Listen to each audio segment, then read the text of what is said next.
1 year ago this week, the Durango and Silverton Railroad in southwestern Colorado marked the end of an era.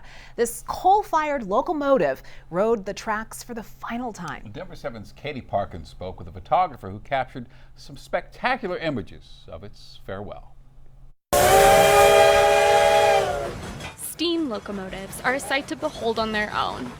Until you go and experience it, you don't get it.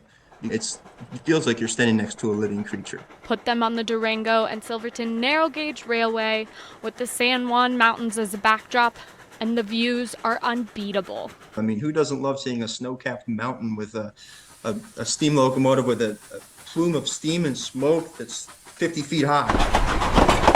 For Joe Fusco, it was worth a more than 1,700-mile trip to see it up close. So they're temperamental, but like in a very personable way.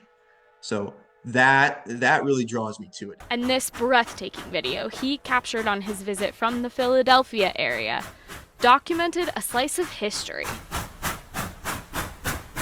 Engine number 481 was the last locomotive on the railway to run on coal before being converted for oil use. For 125 years, until last spring, this is what powered the engines for the 45-mile trip from Durango to Silverton, shoveling coal into a firebox. It's a sort of an art too, as much as it is a science, because you're not just shoveling the coal just in a pile. You have to know where it goes. You have to get in the dead spots. The conversion of the fleet started in 2020 in the aftermath of the 416 fire, which is believed to have been caused by a spark from a coal-fired engine. These incredible images are thanks to special access Fusco and a small group of photographers received in the final months of the coal-burning era on the line. It was part of a photography special the railroad hosted. You're in the middle of some of the most beautiful scenery in a very rare situation where you have a 100-year-old steam locomotive that they're basically chauffeuring you around all through these beautiful places.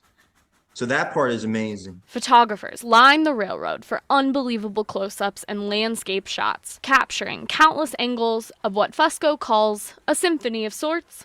Because as they go, you'll hear the rhythm of the chugging. That's the steam exhausting out of the cylinders. The faster they go, the faster the rhythm.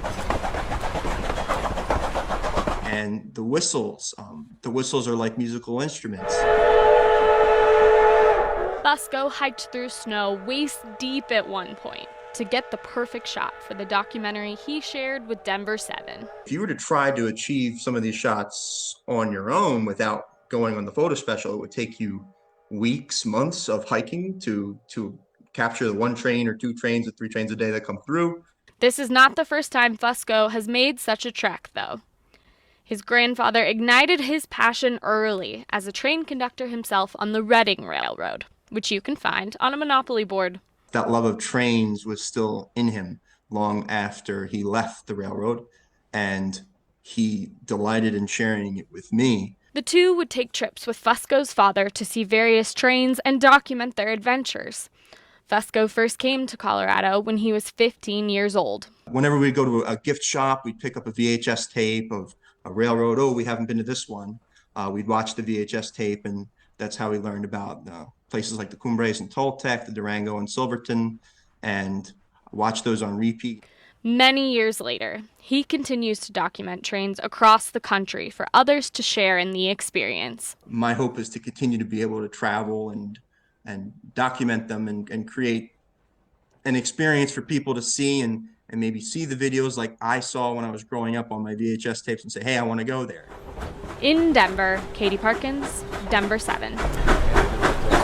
More, you can scan that QR code on your screen, and we have more about the last coal burner on the Durango Silverton and his adventure, documenting it, and the line's role as well in this state's rich history of trains, all on Denver7.com. You can also find Joe's full documentary right now on Denver 7 Plus.